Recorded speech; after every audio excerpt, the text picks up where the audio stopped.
ಇಂದಿನ ದಿನಾಂಕ 20-3-2026. ಪ್ರಾತ ಮುರುಳಿ ಬಾಪ್ತಾದ ಮಧುಬನ.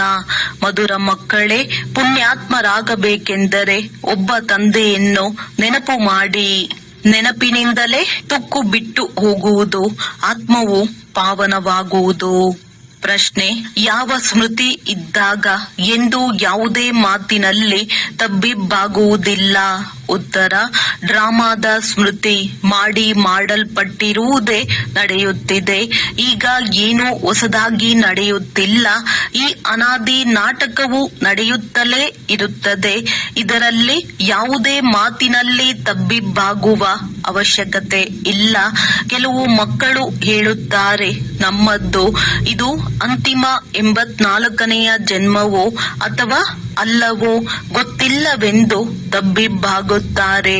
ಅದಕ್ಕೆ ತಂದೆಯೂ ಹೇಳುತ್ತಾರೆ, ತಬ್ಬಿಬ್ಬಾಗಬೇಡಿ, ಮನುಷ್ಯನಿಂದ ದೇವತೆಯಾಗುವ ಪುರುಷಾರ್ಥ ಮಾಡಿ. ಓಂ ಶಾಂತಿ. ಮಕ್ಕಳಿಗೆ ಓಂ ಶಾಂತಿಯ ಅರ್ಥವೂ ತಿಳಿದಿದೆ. ನಾನಾತ್ಮನಾಗಿದ್ದೇನೆ ಮತ್ತು ನಾನಾತ್ಮನ ಸ್ವಧರ್ಮವೂ ಶಾಂತಿಯಾಗಿದೆ. ನಾನಾತ್ಮ ಶಾಂತ ಸ್ವರೂಪ, ಶಾಂತಿಧಾಮದ ನಿವಾಸಿಯಾಗಿದ್ದೇನೆ. ಈ ಪಾಠವನ್ನು ಪಕ್ಕ ಮಾಡಿಕೊಳ್ಳುತ್ತಾ ಹೋಗಿ. ಇದನ್ನು ಯಾರು ತಿಳಿಸುತ್ತಾರೆ? ಶಿವತಂದೆ. ಶಿವತಂದೆಯನ್ನೇ ನೆನಪು ಮಾಡಬೇಕಾಗಿದೆ. ಅವರಿಗೆ ತಮ್ಮದೇ ಆದ ರಥವಿಲ್ಲ. ಆದ್ದರಿಂದ ಅವರಿಗೆ ಎತ್ತನ್ನು ತೋರಿಸುತ್ತಾರೆ. ಮಂದಿರದಲ್ಲಿಯೂ ಬಸವನನ್ನಿಟ್ಟಿದ್ದಾರೆ. ಇದಕ್ಕೆ ಪೂರ್ಣ ಅಜ್ಞಾನವೆಂದು ಹೇಳಲಾಗುತ್ತದೆ. ತಂದೆಯು ಮಕ್ಕಳಿಗೆ ಅಥವಾ ಆತ್ಮರಿಗೆ ತಿಳಿಸುತ್ತಾರೆ. ಇವರು ಆತ್ಮಗಳ ತಂದೆ ಶಿವನಾಗಿದ್ದಾರೆ. ಇವರಿಗೆ ಅನೇಕ ಹೆಸರುಗಳಿವೆ. ಆದರೆ ಅನೇಕ ಹೆಸರುಗಳ ಕಾರಣ ಮನುಷ್ಯರು ತಬ್ಬಿಬ್ಬಾಗಿದ್ದಾರೆ. ವಾಸ್ತವದಲ್ಲಿ ಅವರ ಸತ್ಯವಾದ ಹೆಸರು ಶಿವ ಎಂದಾಗಿದೆ. ಶಿವ ಜಯಂತಿಯನ್ನು ಭಾರತದಲ್ಲಿಯೇ ಆಚರಣೆ ಮಾಡಲಾಗುತ್ತದೆ. ಅವರು ನಿರಾಕಾರ ತಂದೆಯಾಗಿದ್ದಾರೆ. ಬಂದು ಪತಿತರನ್ನು ಪಾವನರನ್ನಾಗಿ ಮಾಡುತ್ತಾರೆ. ಕೆಲವರು ಭಗೀರಥ, ಕೆಲವರು ನಂದಿ ಗಣವೆಂದು ಹೇಳಿಬಿಟ್ಟಿದ್ದಾರೆ. ತಂದೆಯೇ ತಿಳಿಸುತ್ತಾರೆ, ನಾನು ಯಾವ ಭಾಗ್ಯಶಾಲಿ ರಥದಲ್ಲಿ ಬರುತ್ತೇನೆ. ನಾನು ಬ್ರಹ್ಮರವರ ತನುವಿನಲ್ಲಿ ಪ್ರವೇಶ ಮಾಡುತ್ತೇನೆ. ಬ್ರಹ್ಮರವರ ಮೂಲಕ ಭಾರತವನ್ನು ಸ್ವರ್ಗವನ್ನಾಗಿ ಮಾಡುತ್ತೇನೆ. ನೀವೆಲ್ಲ ಭಾರತವಾಸಿಗಳು ತಿಳಿದುಕೊಂಡಿದ್ದೀರಿ. ಲಕ್ಷ್ಮೀ ನಾರಾಯಣರ ರಾಜ್ಯವಿತ್ತು. ನಾವು ಆದಿ ಸನಾತನ ದೇವಿ ದೇವತಾ ಧರ್ಮದವರು ಸ್ವರ್ಗವಾಸಿಗಳಾಗಿದ್ದೆವು. 5000 ವರ್ಷಗಳ ಮೊದಲು ಯಾವಾಗ ನಾನು ಬಂದಿದ್ದೆನೋ ಆಗ ಎಲ್ಲರನ್ನೂ ಸತೋಪ್ರಧಾನ ಸ್ವರ್ಗದ ಮಾಲೀಕರನ್ನಾಗಿ ಮಾಡಿದ್ದೆನು. ನಂತರ ಪುನರ್ಜನ್ಮವನ್ನು ಅವಶ್ಯವಾಗಿ ತೆಗೆದುಕೊಳ್ಳಬೇಕಾಯಿತು. ತಂದೆಯು ಎಷ್ಟು ನೇರವಾಗಿ ತಿಳಿಸುತ್ತಾರೆ. ಈಗ ಜಯಂತಿಯನ್ನಾಚರಿಸುತ್ತೀರಿ. ಈ 2026 ವರ್ಷದಲ್ಲಿ 90ನೆಯ ಶಿವ ಜಯಂತಿ ಎಂದು ಬರೆಯುವೆವು. ತಂದೆಯ ಅವತರಣೆಯಾಗಿ 90 ವರ್ಷಗಳಾಯಿತು. ಮತ್ತೆ ಜೊತೆಗೆ ಬ್ರಹ್ಮ, ವಿಷ್ಣು, ಶಂಕರನ ಅವತರಣೆಯೂ ಆಗಿದೆ. ತ್ರಿಮೂರ್ತಿ ಬ್ರಹ್ಮನ ಜಯಂತಿಯನ್ನು ಯಾರು ತೋರಿಸುವುದಿಲ್ಲ. ಇದು ಅವಶ್ಯವಾಗಿ ತೋರಿಸಬೇಕಾಗಿದೆ. ಏಕೆಂದರೆ ತಂದೆಯು ತಿಳಿಸುತ್ತಾರೆ, ನಾನು ಬ್ರಹ್ಮರವರ ಮೂಲಕ ಪುನಃ ಸ್ಥಾಪನೆ ಮಾಡುತ್ತೇನೆ, ಬ್ರಾಹ್ಮಣರನ್ನಾಗಿ ಮಾಡುತ್ತಾ ಹೋಗುತ್ತೇನೆ. ಅಂದಾಗ ಬ್ರಹ್ಮ ಮತ್ತು ಬ್ರಾಹ್ಮಣ ವಂಶೀಯರದ್ದು ಜನ್ಮವಾಯಿತು. ನಂತರ ನೀವೇ ವಿಷ್ಣು ಪುರಿಯ ಮಾಲೀಕರಾಗುತ್ತೀರಿ ಎಂಬುದನ್ನು ತೋರಿಸುತ್ತೇನೆ. ತಂದೆಯ ನೆನಪಿನಿಂದಲೇ ನಿಮ್ಮ ತುಕ್ಕು ಬಿಟ್ಟು ಹೋಗುವುದು. ಬಲೆ ಭಾರತದ ಪ್ರಾಚೀನ ಯೋಗವು ಪ್ರಸಿದ್ಧವಾಗಿದೆ.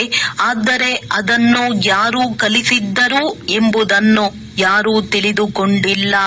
ಸ್ವಯಂ ತಂದೆಯೇ ತಿಳಿಸುತ್ತಾರೆ, ಏ ಮಕ್ಕಳೇ, ನೀವು ತಮ್ಮ ತಂದೆಯನ್ನು ನೆನಪು ಮಾಡಿ, ಆಸ್ತಿಯು ನಿಮಗೆ ನನ್ನಿಂದಲೇ ಸಿಗುತ್ತದೆ.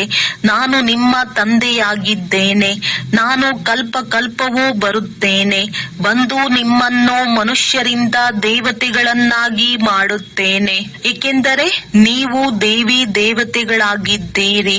ನಂತರ 84 ಜನ್ಮಗಳನ್ನು ತೆಗೆದುಕೊಳ್ಳುತ್ತಾ ಪತಿತರಾಗಿದ್ದೀರಿ. ರಾವಣನ ಮತದಂತೆ ನಡೆಯುತ್ತಿದ್ದೀರಿ. ಈಶ್ವರಿಯ ಮತದಿಂದ ನೀವು ಸ್ವರ್ಗದ ಮಾಲೀಕರಾಗುತ್ತೀರಿ. ತಂದೆಯು ತಿಳಿಸುತ್ತಾರೆ, ನಾನು ಕಲ್ಪದ ಮೊದಲು ಸಹ ಬಂದಿದ್ದೆನು. ಏನೆಲ್ಲವೂ ಕಳೆಯುತ್ತದೆಯೋ ಅದು ಕಲ್ಪವೂ ಆಗುತ್ತಲೇ ಇರುವುದು. ತಂದೆಯು ಪುನಃ ಬಂದು ಇವರಲ್ಲಿ ಪ್ರವೇಶ ಮಾಡುತ್ತಾರೆ. ಈ ದಾದಾರವರನ್ನು ಬಿಡಿಸುತ್ತಾರೆ. ನಂತರ ಇವರೆಲ್ಲರ ಪಾಲನೆ ಮಾಡಿಸುತ್ತಾರೆ. ನಾವೇ ಸತ್ಯಯುಗದಲ್ಲಿದ್ದೆವು. ನಾವು ಭಾರತವಾಸಿಗಳೇ 84 ಜನ್ಮಗಳನ್ನು ತೆಗೆದುಕೊಳ್ಳಬೇಕಾಯಿತು ಎಂಬುದನ್ನು ನೀವು ತಿಳಿದುಕೊಂಡಿದ್ದೀರಿ. ಮೊಟ್ಟ ಮೊದಲು ನೀವು ಸರ್ವಗುಣ ಸಂಪನ್ನರು, 16 ಕಲಾ ಸಂಪೂರ್ಣರಾಗಿದ್ದೀರಿ. ಯಥಾ ರಾಜ ರಾಣಿ ತಥಾ ಪ್ರಜಾ ನಂಬರ್ ವಾರ್ ಎಲ್ಲರೂ ರಾಜರಾಗಲು ಸಾಧ್ಯವಿಲ್ಲ. ಆದ್ದರಿಂದ ತಂದೆಯು ತಿಳಿಸುತ್ತಾರೆ, ನಿಮ್ಮದ್ದು ಸತ್ಯಯುಗದಲ್ಲಿ 8 ಜನ್ಮಗಳು, ತ್ರೇತಾಯುಗದಲ್ಲಿ 12 ಜನ್ಮಗಳು. ಇದೇ ರೀತಿ ತಮ್ಮನ್ನು ತಿಳಿದುಕೊಳ್ಳಿ. ನಾವು ಈ ಪಾತ್ರವನ್ನು ಅಭಿನಯಿಸಿದ್ದೇವೆ. ಮೊದಲು ಸೂರ್ಯವಂಶಿ ರಾಜಧಾನಿಯಲ್ಲಿ ಪಾತ್ರವನ್ನಭಿನಯಿಸಿದ್ದೆವು. ನಂತರ ಚಂದ್ರವಂಶದಲ್ಲಿ, ಮತ್ತೆ ಕೆಳಗಿಳಿಯುತ್ತಾ ವಾಮ ಮಾರ್ಗದಲ್ಲಿ ಬಂದೆವು. 63 ಜನ್ಮಗಳನ್ನು ತೆಗೆದುಕೊಂಡೆವು. ಭಾರತವಾಸಿಗಳೇ ಪೂರ್ಣ 84 ಜನ್ಮಗಳನ್ನು ತೆಗೆದುಕೊಂಡಿದ್ದಾರೆ. ಮತ್ಯಾವ ಧರ್ಮದವರು ಇಷ್ಟು ಜನ್ಮಗಳನ್ನು ತೆಗೆದುಕೊಳ್ಳುವುದಿಲ್ಲ. ಗುರುನಾನಕರಿಗೆ 500 ವರ್ಷಗಳಾಯಿತು. ಅವರದ್ದು ಸುಮಾರು 12-14 ಜನ್ಮಗಳಿರಬಹುದು. ಕ್ರಿಶ್ಚಿಯನ್ನರು 2000 ವರ್ಷಗಳಲ್ಲಿ 60 ಪುನರ್ಜನ್ಮಗಳನ್ನು ತೆಗೆದುಕೊಂಡಿರುತ್ತಾರೆ. ವೃದ್ಧಿಯಾಗುತ್ತಾ ಹೋಗುತ್ತದೆ. ಪುನರ್ಜನ್ಮಗಳನ್ನು ತೆಗೆದುಕೊಳ್ಳುತ್ತಾ ಹೋಗುತ್ತಾರೆ. ಬುದ್ಧಿಯಲ್ಲಿ ಇದನ್ನು ವಿಚಾರ ಮಾಡಿ. ನಾವೇ 84 ಜನ್ಮಗಳನ್ನು ತೆಗೆದುಕೊಂಡಿದ್ದೇವೆ. ಮತ್ತೆ ಸತೋ ಪ್ರಧಾನರಾಗಬೇಕಾಗಿದೆ. ಏನೆಲ್ಲವೂ ಕಳೆಯಿತೋ ಅದು ಡ್ರಾಮಾದಲ್ಲಿ ಏನು ಮಾಡಲ್ಪಟ್ಟಿದೆಯೋ ಅದೇ ಪುನರಾವರ್ತನೆಯಾಗುವುದು. ನಿಮ್ಮನ್ನು ಬೇಹದ್ದಿನ ಚರಿತ್ರೆಯಲ್ಲಿ ಕರೆದುಕೊಂಡು ಹೋಗುತ್ತೇನೆ. ನೀವು ಪುನರ್ಜನ್ಮವನ್ನು ತೆಗೆದುಕೊಂಡು ಬಂದಿದ್ದೀರಿ. ನೀವೀಗ 84 ಜನ್ಮಗಳನ್ನು ಪೂರ್ಣ ಮಾಡಿದ್ದೀರಿ. ಈಗ ಪುನಃ ತಂದೆಯು ನೆನಪು ತರಿಸಿದ್ದರು, ಮಕ್ಕಳೇ, ನಿಮ್ಮ ಮನೆಯು ಶಾಂತಿಧಾಮವಾಗಿದೆ. ಆತ್ಮದ ರೂಪವೇನಾಗಿದೆ? ಬಿಂದು. ಅಲ್ಲಿ ಹೇಗೆ ಬಿಂದುಗಳ ವೃಕ್ಷವಿರುತ್ತದೆ? ಆತ್ಮಗಳದ್ದು ನಂಬರ್ ವಾರ್ ವೃಕ್ಷವಾಗಿದೆ. ನಂಬರ್ ವಾರ್ ಆಗಿ ಕೆಳಗೆ ಬರುತ್ತಾರೆ. ಪರಮಾತ್ಮನು ಬಿಂದುವಾಗಿದ್ದಾರೆ. ಅವರು ಇಷ್ಟು ದೊಡ್ಡ ಲಿಂಗವಾಗಿದ್ದಾರೆ ಎಂದಲ್ಲ. ತಂದೆಯು ತಿಳಿಸುತ್ತಾರೆ, ನೀವು ನನ್ನ ಮಕ್ಕಳಾಗುತ್ತೀರೆಂದರೆ ನಾನು ನಿಮ್ಮನ್ನು ಸ್ವರ್ಗದ ಮಾಲೀಕರನ್ನಾಗಿ ಮಾಡುತ್ತೇನೆ. ಮೊದಲು ನೀವು ನನ್ನವರಾದರೆ ನಾನು ನಿಮಗೆ ಓದಿಸುತ್ತೇನೆ. ಬಾಬಾ, ನಾವು ನಿಮ್ಮವರಾಗಿದ್ದೇವೆ ಎಂದು ಹೇಳುತ್ತೀರಿ. ಜೊತೆಗೆ ಓದಲೂ ಬೇಕಾಗಿದೆ. ನನ್ನವರಾದ ಕೂಡಲೇ ನಿಮ್ಮ ವಿದ್ಯಾಭ್ಯಾಸವು ಆರಂಭವಾಗಿ ಬಿಟ್ಟಿತು. ತಂದೆಯು ತಿಳಿಸುತ್ತಾರೆ, ನಿಮ್ಮದು ಇದು ಅಂತಿಮ ಜನ್ಮವಾಗಿದೆ. ಆದ್ದರಿಂದ ಕಮಲ ಪುಷ್ಪ ಸಮಾನ ಪವಿತ್ರರಾಗಿರಿ. ಬಾಬಾ, ನಾವು ತಮ್ಮಿಂದ ಆಸ್ತಿಯನ್ನು ತೆಗೆದುಕೊಳ್ಳುವುದಕ್ಕಾಗಿ ಎಂದಿಗೂ ಪತಿತರಾಗುವುದಿಲ್ಲ ಎಂದು ಮಕ್ಕಳು ಪ್ರತಿಜ್ಞೆ ಮಾಡುತ್ತಾರೆ. 63 ಜನ್ಮಗಳಂತೂ ಪತಿತರಾದಿರಿ. ಇದು 84 ಜನ್ಮಗಳ ಕಥೆಯಾಗಿದೆ. ತಂದೆಯು ಬಂದು ಸಹಜ ಮಾಡಿ ತಿಳಿಸುತ್ತಾರೆ. ಹೇಗೆ ಲೌಕಿಕ ತಂದೆಯು ತಿಳಿಸುತ್ತಾರಲ್ಲವೇ, ಹಾಗೆಯೇ ಇವರು ಬೇಹದ್ದಿನ ತಂದೆಯಾಗಿದ್ದಾರೆ. ಬಂದು ಆತ್ಮಗಳೊಂದಿಗೆ ಮಕ್ಕಳೇ ಮಕ್ಕಳೇ ಎಂದು ಮಾತನಾಡುತ್ತಾರೆ. ಶಿವರಾತ್ರಿಯನ್ನು ಆಚರಿಸುತ್ತಾರಲ್ಲವೇ? ಇದು ಅರ್ಧ ಕಲ್ಪದ ದಿನ ಮತ್ತು ಅರ್ಧ ಕಲ್ಪದ ರಾತ್ರಿಯಾಗಿದೆ. ಈಗ ರಾತ್ರಿಯ ಅಂತ್ಯ ಮತ್ತು ದಿನದ ಆದಿಯ ಸಂಗಮವಾಗಿದೆ. ಭಾರತವು ಸತ್ಯಯುಗವಾಗಿದ್ದಾಗ ದಿನವಾಗಿತ್ತು. ಸತ್ಯ ತ್ರೇತಾಯುಗಕ್ಕೆ ಬ್ರಹ್ಮನ ದಿನವೆಂದು ಹೇಳಲಾಗುತ್ತದೆ. ನೀವು ಬ್ರಾಹ್ಮಣರಾಗಿದ್ದೀರಲ್ಲವೇ?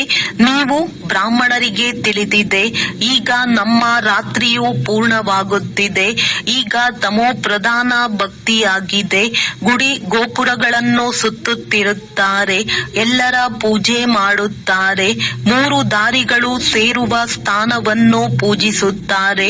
ಮನುಷ್ಯರ ಶರೀರಕ್ಕೂ ಪೂಜೆ ಮಾಡುತ್ತಾರೆ. ಸನ್ಯಾಸಿಗಳು ತಮ್ಮನ್ನು ಶಿವೋಹಂ ಎಂದು ಹೇಳಿ ಕುಳಿತು ಬಿಡುತ್ತಾರೆ.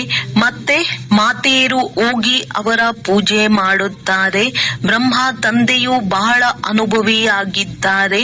ತಿಳಿಸುತ್ತಾರೆ, ನಾನು ಸಹ ಬಹಳ ಪೂಜೆ ಮಾಡಿದೆನು, ಆದರೆ ಆ ಸಮಯದಲ್ಲಿ ಜ್ಞಾನವಂತೂ ಇರಲಿಲ್ಲ. ಹೂಗಳನ್ನು ಎರಚುತ್ತಿದ್ದೆವು. ಇದು ಸಹ ಮೋಸವಾಯಿತಲ್ಲವೇ? ಆದರೆ ಇದೆಲ್ಲವೂ ಪುನಃ ಆಗುವುದು. ಭಕ್ತರ ರಕ್ಷಕನು ಭಗವಂತನಾಗಿದ್ದಾರೆ. ಏಕೆಂದರೆ ಎಲ್ಲರೂ ದುಃಖಿಯಾಗಿದ್ದಾರಲ್ಲವೇ? ತಂದೆಯು ತಿಳಿಸುತ್ತಾರೆ, ದ್ವಾಪರದಿಂದ ಹಿಡಿದು ನೀವು ಗುರುಗಳನ್ನು ಮಾಡಿಕೊಳ್ಳುತ್ತಾ ಬಂದಿರಿ ಮತ್ತು ಭಕ್ತಿ ಮಾರ್ಗದಲ್ಲಿ ಇಳಿಯುತ್ತಾ ಬಂದಿದ್ದೀರಿ. ಇಲ್ಲಿಯವರೆಗೂ ಸಾಧು ಸಂತರು ಸಾಧನೆ ಮಾಡುತ್ತಾರೆ. ತಂದೆಯು ತಿಳಿಸುತ್ತಾರೆ, ನಾನು ಅವರ ಉದ್ಧಾರವನ್ನು ಮಾಡುತ್ತೇನೆ. ಸಂಗಮದಲ್ಲಿ ನಿಮ್ಮದ್ದು ಸದ್ಗತಿಯಾಗಿ ಬಿಡುತ್ತದೆ. ನಂತರ ನೀವು 84 ಜನ್ಮಗಳನ್ನು ತೆಗೆದುಕೊಳ್ಳುತ್ತೀರಿ. ತಂದೆಗೆ ಜ್ಞಾನ ಸಾಗರ ಮನುಷ್ಯ ಸೃಷ್ಟಿಯ ಬೀಜರೂಪನೆಂದು ಹೇಳಲಾಗುತ್ತದೆ. ಸಚ್ಚಿತ್ ಆನಂದ ಸ್ವರೂಪನಾಗಿದ್ದಾರೆ. ಅವರೆಂದು ವಿನಾಶ ಹೊಂದುವುದಿಲ್ಲ. ಅವರಲ್ಲಿ ಜ್ಞಾನವಿದೆ. ಜ್ಞಾನ ಸಾಗರ ಪ್ರೀತಿಯ ಸಾಗರನಾಗಿದ್ದಾರೆ. ಅಂದ ಮೇಲೆ ಅವರಿಂದ ಅವಶ್ಯವಾಗಿ ಆಸ್ತಿ ಸಿಗಬೇಕಾಗಿದೆ. ಈಗ ನೀವು ಮಕ್ಕಳಿಗೆ ಆಸ್ತಿಯೂ ಸಿಗುತ್ತಿದೆ. ಶಿವ ತಂದೆಯಲ್ಲವೇ? ಅವರು ತಂದೆಯಾಗಿದ್ದಾರೆ. ಇವರು ನಿಮ್ಮ ತಂದೆಯಾಗಿದ್ದಾರೆ. ಶಿವ ತಂದೆಯು ಬ್ರಹ್ಮರವರ ಮೂಲಕ ನಿಮಗೆ ಓದಿಸುತ್ತಾರೆ. ಆದ್ದರಿಂದ ಪ್ರಜಾಪಿತ ಬ್ರಹ್ಮ ಕುಮಾರ ಕುಮಾರಿಯರೆಂದು ಹೇಳಲಾಗುತ್ತದೆ. ಎಷ್ಟೊಂದು ಮಂದಿ ಬೀಕೆಗಳಿದ್ದಾರೆ. ನಮಗೆ ತಂದೆಯಿಂದ ಆಸ್ತಿ ಸಿಗುತ್ತದೆ. ತಂದೆಯು ನಮ್ಮನ್ನು ನರಕವಾಸಿಗಳಿಂದ ಸ್ವರ್ಗವಾಸಿಗಳನ್ನಾಗಿ ಮಾಡುತ್ತಾರೆಂದು ಹೇಳುತ್ತಾರೆ. ತಂದೆಯು ತಿಳಿಸುತ್ತಾರೆ, ಏ ಮಕ್ಕಳೇ, ನನ್ನೊಬ್ಬನನ್ನೇ ನೆನಪು ಮಾಡಿ. ಆಗ ನಿಮ್ಮ ತಲೆಯ ಮೇಲಿರುವ ಪಾಪಗಳ ಹೊರೆಯು ಭಸ್ಮವಾಗುವುದು ಮತ್ತು ನೀವು ಸತೋ ಪ್ರಧಾನರಾಗಿ ಬಿಡುತ್ತೀರಿ. ನೀವು ಸತ್ಯ ಚಿನ್ನ, ಸತ್ಯ ಆಭರಣಗಳಾಗಿದ್ದೀರಿ. ಆತ್ಮ ಮತ್ತು ಶರೀರ ಎರಡೂ ಸತೋ ಪ್ರಧಾನವಾಗಿತ್ತು. ಆತ್ಮವು ಮತ್ತೆ ಸತೋ ರಜೋ ತಮೋ ಆದಾಗ ಶರೀರವು ಅಂತಹ ತಮೋ ಗುಣವಾದದ್ದೇ ಸಿಗುತ್ತದೆ. ತಂದೆಯು ನಿಮಗೆ ಸಲಹೆ ನೀಡುತ್ತಾರೆ, ಮಕ್ಕಳೇ, ನನ್ನನ್ನು ನೆನಪು ಮಾಡಿ. ಏ ಪತಿತ ಪಾವನ, ಬನ್ನಿ ಎಂದು ನನ್ನನ್ನು ಕರೆಯುತ್ತೀರಲ್ಲವೇ? ಭಾರತದ ಪ್ರಾಚೀನ ರಾಜಯೋಗವು ಪ್ರಸಿದ್ಧವಾಗಿದೆ. ಈಗ ನಿಮಗೆ ಆ ರಾಜಯೋಗವನ್ನು ಕಲಿಸುತ್ತಿದ್ದೇನೆ. ನನ್ನೊಂದಿಗೆ ಬುದ್ಧಿಯೋಗವನ್ನು ಇಟ್ಟಿದ್ದೇ ಆದರೆ ಅದರಿಂದ ನಿಮ್ಮಲ್ಲಿರುವ ತುಕ್ಕು ಭಸ್ಮವಾಗುತ್ತದೆ. ಎಷ್ಟು ನೆನಪು ಮಾಡುತ್ತೀರೋ ಅಷ್ಟು ತುಕ್ಕು ಬಿಡುತ್ತಾ ಹೋಗುವುದು ನೆನಪಿನದ್ದೇ ಮುಖ್ಯ ಮಾತಾಗಿದೆ. ಜ್ಞಾನವನ್ನು ತಂದೆಯೂ ಕೊಟ್ಟಿದ್ದಾರೆ. ಸತ್ಯಯುಗದಲ್ಲಿ ಯಥಾ ರಾಜ ರಾಣಿ ತಥಾ ಪ್ರಜಾ ಎಲ್ಲರೂ ಪವಿತ್ರರಾಗಿದ್ದರು. ಈಗ ಎಲ್ಲರೂ ಪತಿತರಾಗಿದ್ದಾರೆ. ತಂದೆಯೂ ತಿಳಿಸುತ್ತಾರೆ, ಇವರ ಬಹಳ ಜನ್ಮಗಳ ಅಂತಿಮ ಜನ್ಮದಲ್ಲಿ ನಾನು ಪ್ರವೇಶ ಮಾಡುತ್ತೇನೆ. ಇವರಿಗೆ ಭಾಗ್ಯಶಾಲಿ ರಥವೆಂದು ಹೇಳಲಾಗುತ್ತದೆ. ಇವರು ಓದಿ ನಂತರ ಮೊದಲ ನಂಬರಿನಲ್ಲಿ ಹೋಗುತ್ತಾರೆ. ನಂಬರ್ ವಾರ್ ಆಗುತ್ತಾರಲ್ಲವೇ? ಆದರೆ ಮುಖ್ಯವಾಗಿ ಒಬ್ಬರ ಹೆಸರಿರುತ್ತದೆ. ತಂದೆಯು ಮಕ್ಕಳಿಗೆ 84 ಜನ್ಮಗಳ ರಹಸ್ಯವನ್ನು ಚೆನ್ನಾಗಿ ತಿಳಿಸಿದ್ದಾರೆ. ನೀವು ಆದಿ ಸನಾತನ ದೇವಿ ದೇವತಾ ಧರ್ಮದವರಾಗಿದ್ದೀರಿ, ಹಿಂದೂ ಧರ್ಮದವರಲ್ಲ. ನೀವು ಧರ್ಮಶ್ರೇಷ್ಠ ಕರ್ಮಶ್ರೇಷ್ಠವಾಗಿದ್ದೀರಿ. ನಂತರ ರಾವಣನ ಪ್ರವೇಶತೆಯಾಗಿದ್ದರಿಂದ ಕರ್ಮಭ್ರಷ್ಟ ಧರ್ಮಭ್ರಷ್ಟರಾಗಿದ್ದೀರಿ. ತಮ್ಮನ್ನು ದೇವಿ ದೇವತೆಗಳೆಂದು ಕರೆಸಿಕೊಳ್ಳುವುದರಲ್ಲಿ ಸಂಕೋಚವಾಗುತ್ತದೆ. ಆದ್ದರಿಂದ ಹಿಂದೂ ಎಂದು ಹೆಸರಿಟ್ಟು ಬಿಟ್ಟಿದ್ದಾರೆ. ವಾಸ್ತವದಲ್ಲಿ ಆದಿ ಸನಾತನ ದೇವಿ ದೇವತಾ ಧರ್ಮದವರಾಗಿದ್ದೀರಿ. ನೀವು 84 ಜನ್ಮಗಳನ್ನು ತೆಗೆದುಕೊಂಡು ಪತಿತರಾಗಿ ಬಿಟ್ಟಿದ್ದೀರಿ. ಭಾರತವಾಸಿಗಳಿಗಾಗಿಯೇ 84 ಜನ್ಮಗಳ ಚಕ್ರವಿದೆ. ಎಲ್ಲರೂ ಹಿಂತಿರುಗಿ ಹೋಗಲೇಬೇಕಾಗಿದೆ. ಮೊದಲು ನೀವು ಹೋಗುತ್ತೀರಿ. ಹೇಗೆ ದಿಬ್ಬಣವು ಹೊರಡುತ್ತದೆ ಎಲ್ಲವೇ? ಶಿವ ತಂದೆಗೆ ಪ್ರಿಯತಮನೆಂತಲೂ ಹೇಳುತ್ತಾರೆ. ಈ ಸಮಯದಲ್ಲಿ ನೀವು ಪ್ರಿಯತಮೇರು ಚೀಚಿ ತಮೋ ಪ್ರಧಾನರಾಗಿದ್ದೀರಿ. ನಿಮ್ಮನ್ನು ಪವಿತ್ರರನ್ನಾಗಿ ಮಾಡಿ ಕರೆದುಕೊಂಡು ಹೋಗುತ್ತಾರೆ. ಆತ್ಮರನ್ನು ಪಾವನ ಮಾಡಿ ಕರೆದುಕೊಂಡು ಹೋಗುತ್ತಾರೆ. ಇವರಿಗೆ ಮುಕ್ತಿದಾತ ಮಾರ್ಗದರ್ಶಕನೆಂದು ಹೇಳಲಾಗಿದೆ. ಬೇಅದ್ದಿನ ತಂದೆಯು ಕರೆದುಕೊಂಡು ಹೋಗುತ್ತಾರೆ. ಅವರ ಹೆಸರೇನು? ಶಿವ ತಂದೆ ಹೆಸರು ಶರೀರಕ್ಕೆ ಬರುತ್ತದೆ, ಆದರೆ ಪರಮಾತ್ಮನೆಂದೇ ಹೆಸರಿದೆ. ಬ್ರಹ್ಮ ವಿಷ್ಣು ಶಂಕರನಿಗಾದರೂ ಸೂಕ್ಷ್ಮ ಶರೀರವಿದೆ. ಶಿವ ತಂದೆಗೆ ಯಾವುದೇ ಶರೀರವಿಲ್ಲ. ಅವರಿಗೆ ಶಿವ ತಂದೆ ಎಂತಲೇ ಹೇಳಲಾಗುತ್ತದೆ. ಓ ಮಾತ್ಪಿತಾ, ನಾವು ನಿಮ್ಮ ಬಾಲಕರಾಗಿದ್ದೇವೆ ಎಂದು ಮಕ್ಕಳು ಹೇಳುತ್ತೀರಿ. ಅನ್ಯರಂತೂ ಕೇವಲ ಕೂಗುತ್ತಿರುತ್ತಾರೆ, ಏಕೆಂದರೆ ಅವರಿಗೆ ತಿಳಿದೇ ಇಲ್ಲ. ಒಂದು ವೇಳೆ ಇದು ಎಲ್ಲರಿಗೆ ಅರ್ಥವಾಗಿ ಬಿಟ್ಟರೆ ಏನಾಗುವುದೋ ಗೊತ್ತಿಲ್ಲ. ಈಗ ದೈವಿ ವೃಕ್ಷದ ನಾಟಿಯಾಗುತ್ತದೆ. ವಜ್ರ ಸಮಾನರಿಂದ ಕವಡೆಯಂತೆ ಆಗುವುದರಲ್ಲಿ 84 ಜನ್ಮಗಳು ಹಿಡಿಸುತ್ತವೆ. ಮತ್ತೆ ಹೊಸದಾಗಿ ಆರಂಭವಾಗುವುದು. ವಿಶ್ವದ ಚರಿತ್ರೆ ಭೂಗೋಳವು ಪುನರಾವರ್ತನೆಯಾಗುವುದು. ತಂದೆಯು ತಿಳಿಸುತ್ತಾರೆ, ನೀವು ಪೂರ್ಣ 84 ಜನ್ಮಗಳನ್ನು ತೆಗೆದುಕೊಂಡಿದ್ದೀರಿ. 84 ಲಕ್ಷ ಜನ್ಮಗಳಿರಲು ಸಾಧ್ಯವಿಲ್ಲ. ಇದು ದೊಡ್ಡ ತಪ್ಪಾಗಿದೆ. 84 ಲಕ್ಷ ಜನ್ಮಗಳೆಂದು ತಿಳಿದುಕೊಂಡಿರುವ ಕಾರಣ ಕಲ್ಪದ ಆಯಸ್ಸು ಲಕ್ಷಾಂತರ ವರ್ಷಗಳೆಂದು ಹೇಳಿಬಿಟ್ಟಿದ್ದಾರೆ. ಇದು ಪೂರ್ಣ ಅಸತ್ಯವಾಗಿದೆ. ಭಾರತವು ಈಗ ಅಸತ್ಯ ಖಂಡವಾಗಿದೆ. ನೀವು ಸತ್ಯ ಖಂಡದಲ್ಲಿ ಸದಾ ಸುಖಿಯಾಗಿದ್ದೀರಿ. ಈ ಸಮಯದಲ್ಲಿ ನೀವು 21 ಜನ್ಮಗಳ ಆಸ್ತಿಯನ್ನು ಪಡೆದುಕೊಳ್ಳುತ್ತೀರಿ. ಎಲ್ಲವೂ ನಿಮ್ಮ ಪುರುಷಾರ್ಥದ ಮೇಲೆ ಅವಲಂಬಿಸಿದೆ. ರಾಜಧಾನಿಯಲ್ಲಿ ಯಾವ ಪದವಿಯನ್ನು ಬೇಕಾದರೂ ಪಡೆದುಕೊಳ್ಳಿ, ಅದರಲ್ಲಿ ಜಾದು ಮುಂತಾದುದರ ಮಾತಿಲ್ಲ. ಮನುಷ್ಯರಿಂದ ದೇವತೆಗಳು ಅವಶ್ಯವಾಗಿ ಆಗುತ್ತೀರಿ. ಇದಂತೂ ಒಳ್ಳೆಯ ಜಾದು ಅಲ್ಲವೇ? ನಾವು ತಂದೆಯ ಮಕ್ಕಳಾಗಿದ್ದೇವೆ. ಕಲ್ಪ ಕಲ್ಪವೂ ತಂದೆಯು ನಮ್ಮನ್ನು ಸ್ವರ್ಗದ ಮಾಲೀಕರನ್ನಾಗಿ ಮಾಡುತ್ತಾರೆ ಎಂಬುದನ್ನು ನೀವು ಸೆಕೆಂಡಿನಲ್ಲಿ ಅರಿತುಕೊಳ್ಳುತ್ತೀರಿ. ಅರ್ಧ ಕಲ್ಪ ಅಲೆದಾಡುತ್ತಾ ಬಂದಿದ್ದೀರಿ, ಆದರೆ ಯಾರು ಸ್ವರ್ಗವಾಸಿಗಳಂತೂ ಆಗಲಿಲ್ಲ. ತಂದೆಯು ಬಂದು ನೀವು ಮಕ್ಕಳನ್ನು ಯೋಗ್ಯರನ್ನಾಗಿ ಮಾಡುತ್ತಾರೆ. ಅವಶ್ಯವಾಗಿ ಅಲ್ಲಿ ಮಹಾಭಾರತ ಯುದ್ಧವು ನಡೆದಿತ್ತು ಮತ್ತು ರಾಜಯೋಗವನ್ನು ಕಲಿಸಿದ್ದರು. ಶಿವ ತಂದೆಯು ತಿಳಿಸುತ್ತಾರೆ, ನಾನೇ ಬಂದು ನಿಮಗೆ ಕಲಿಸಿಕೊಡುತ್ತೇನೆ, ಕ್ರಿಸ್ತನಲ್ಲ. ಈಗ ನಿಮ್ಮದ್ದು ಬಹಳ ಜನ್ಮಗಳ ಅಂತಿಮ ಜನ್ಮವಾಗಿದೆ. ಇದರಲ್ಲಿ ನೀವು ತಬ್ಬಿಬ್ಬಾಗಬೇಡಿ. ನೀವು ಭಾರತವಾಸಿಗಳಾಗಿದ್ದೀರಿ. ನಿಮ್ಮ ಧರ್ಮವು ಬಹಳ ಸುಖ ಕೊಡುವಂತದ್ದಾಗಿದೆ. ಅನ್ಯ ಧರ್ಮದವರಂತೂ ವೈಕುಂಠದಲ್ಲಿ ಬರಲು ಸಾಧ್ಯವಿಲ್ಲ. ಈ ನಾಟಕವು ಅನಾದಿಯಾಗಿ ನಡೆಯುತ್ತಿರುತ್ತದೆ. ಯಾವಾಗ ಆಯಿತು ಎಂದು ಹೇಳುವಂತಿಲ್ಲ. ಇದಕ್ಕೆ ಅಂತ್ಯವಿಲ್ಲ. ವಿಶ್ವದ ಚರಿತ್ರೆ ಭೂಗೋಳವು ಪುನರಾವರ್ತನೆಯಾಗುತ್ತಾ ಇರುತ್ತದೆ.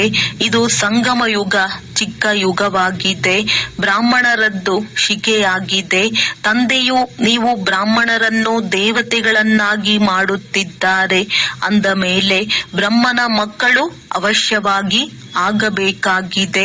ನಿಮಗೆ ತಾತನಿಂದ ಆಸ್ತಿಯೂ ಸಿಗುತ್ತದೆ.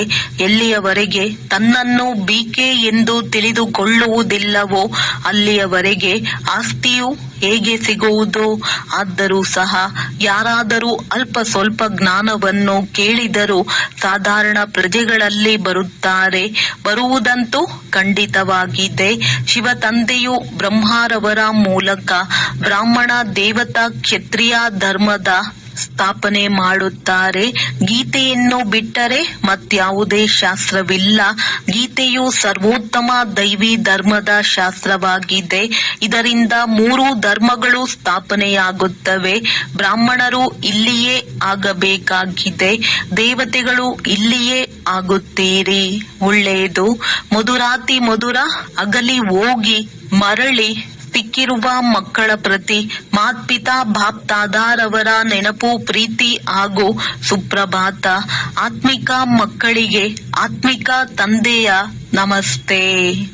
ಧಾರಣೆಗಾಗಿ ಮುಖ್ಯ ಸಾರ. ಪ್ರತಿಯೊಬ್ಬರ ನಿಶ್ಚಿತ ಪಾತ್ರವನ್ನರಿತು ಸದಾ ನಿಶ್ಚಿಂತವಾಗಿರಬೇಕಾಗಿದೆ. ಮಾಡಲ್ಪಟ್ಟಿರುವುದೇ ಆಗುತ್ತಿದೆ. ಡ್ರಾಮಾದ ಮೇಲೆ ಅಡೋಲರಾಗಿರಬೇಕಾಗಿದೆ. ಈ ಚಿಕ್ಕದಾದ ಸಂಗಮ ಯುಗದಲ್ಲಿ ತಂದೆಯಿಂದ ಪೂರ್ಣ ಆಸ್ತಿಯನ್ನು ತೆಗೆದುಕೊಳ್ಳಬೇಕಾಗಿದೆ. ನೆನಪಿನ ಬಲದಿಂದ ತುಕ್ಕನ್ನು ತೆಗೆದು ಸ್ವಯಂವನ್ನು ಕವಡೆಯಿಂದ ವಜ್ರ ಸಮಾನ ಮಾಡಿಕೊಳ್ಳಬೇಕಾಗಿದೆ. ಮಧುರ ವೃಕ್ಷದಲ್ಲಿ ಹೋಗುವುದಕ್ಕಾಗಿ ಯೋಗ್ಯರಾಗಬೇಕಾಗಿದೆ. ವರದಾನ: ಸದಾ ಒಬ್ಬ ತಂದೆಯ ನೆನಪಿನಲ್ಲಿ ಮಗ್ನರಾಗಿದ್ದು ಏಕರಸ ಸ್ಥಿತಿಯನ್ನಾಗಿ ಮಾಡಿಕೊಳ್ಳುವಂತಹ ಸಾಕ್ಷಿ ದೃಷ್ಟಭವ. ಯಾವುದು ಸಂಕಲ್ಪ ಸ್ವಪ್ನದಲ್ಲಿಯೂ ಇರುವುದಿಲ್ಲವೋ ಅಂತಹ ಪರೀಕ್ಷೆಯು ಈಗ ಬರುವುದಿದೆ. ಆದರೆ ತಮ್ಮಲ್ಲಿ ಇಂತಹ ಅಭ್ಯಾಸವಿರಬೇಕು. ಹೇಗೆಂದರೆ ಅಲ್ಪಕಾಲದ ಡ್ರಾಮಾವನ್ನು ಸಾಕ್ಷಿಯಾಗಿದ್ದು ನೋಡಲಾಗುತ್ತದೆ. ಅದರಲ್ಲಿ ಬಲೆ ನೋವಿರುವುದೇ ಇರಬಹುದು ಅಥವಾ ತಮಾಷೆಯೇ ಇರಬಹುದು. ಅದರಲ್ಲಿ ಅಂತರವಾಗುವುದಿಲ್ಲ. ಅದೇ ರೀತಿ ಬಲೆ ಯಾವುದೇ ರಮಣೀಕವಾದ ಪಾತ್ರವಿರಲಿ, ಸ್ನೇಹಿ ಆತ್ಮನ ಗಂಭೀರ ಪಾತ್ರವೇ ಇರಲಿ, ಪ್ರತಿಯೊಂದು ಪಾತ್ರವನ್ನು ಸಾಕ್ಷಿ ದೃಷ್ಟನಾಗಿದ್ದು ನೋಡಿರಿ. ಏಕರಸ ಸ್ಥಿತಿ ಇರಲಿ. ಆದರೆ ಇಂತಹ ಸ್ಥಿತಿಯಾಗಬೇಕೆಂದರೆ ಸದಾ ಒಬ್ಬ ತಂದೆಯ ನೆನಪಿನಲ್ಲಿ ಮಗ್ನರಾಗಿರಬೇಕು. ಸ್ಲೋಗನ್: ದೃಢ ನಿಶ್ಚಯದಿಂದ ತಮ್ಮ ಭಾಗ್ಯವನ್ನು ನಿಶ್ಚಿತಗೊಳಿಸುತ್ತೀರೆಂದರೆ ಸದಾ ನಿಶ್ಚಿಂತವಾಗಿ ಇರುತ್ತೀರಿ. ಅವ್ಯಕ್ತ ಸೂಚನೆ: ನಿಶ್ಚಯದ ಫೌಂಡೇಶನ್ ತಳಪಾಯವನ್ನು ಬಲಗೊಳಿಸಿ ಸದಾ ನಿರ್ಭಯ ಮತ್ತು ನಿಶ್ಚಿಂತರಾಗಿರಿ. ಕರ್ಮ ಮಾಡುವುದಕ್ಕೆ ಮೊದಲು ನಿಶ್ಚಯವಿಟ್ಟುಕೊಳ್ಳಿ. ನಮ್ಮ ವಿಜಯ ಹಾಗೇ ಇದೆ. ಅನೇಕ ಕಲ್ಪ ವಿಜಯಿಯಾಗಿದ್ದೇವೆ. ಯಾವಾಗ ಅನೇಕ ಕಲ್ಪ ಅನೇಕ ಬಾರಿ ವಿಜಯಿಯಾಗಿ ವಿಜಯ ಮಾಲೆಯಲ್ಲಿ ಪೋಣಿಸಲ್ಪಡುವಂತಹ ಪೂಜೆಯಾಗುವಂತವರಾಗಿದ್ದೀರೆಂದಾಗ ಈಗ ಅದನ್ನೇ ಪುನರಾವರ್ತಿಸಬೇಕು. ಮಾಡಲ್ಪಟ್ಟಿರುವಂತಹ ಕರ್ಮ ಮತ್ತೊಮ್ಮೆ ಪುನರಾವರ್ತಿಸಬೇಕು. ಅದಕ್ಕೆ ಹೇಳಲಾಗುತ್ತದೆ ಮಾಡಲ್ಪಟ್ಟಿರುವ ಮಾಡಲಾಗಿದೆ. ಆದರೆ ಈಗ ಪುನಃ ಪುನರಾವರ್ತಿಸಿ ಮಾಡಲ್ಪಟ್ಟಿರುವ ಎಂದು ಹೇಳಲಾಗುತ್ತದೆಯೇ, ಅದನ್ನು ಈಗ ಪೂರ್ಣ ಮಾಡಬೇಕು. ಒಳ್ಳೆಯದು. ಓಂ ಶಾಂತಿ.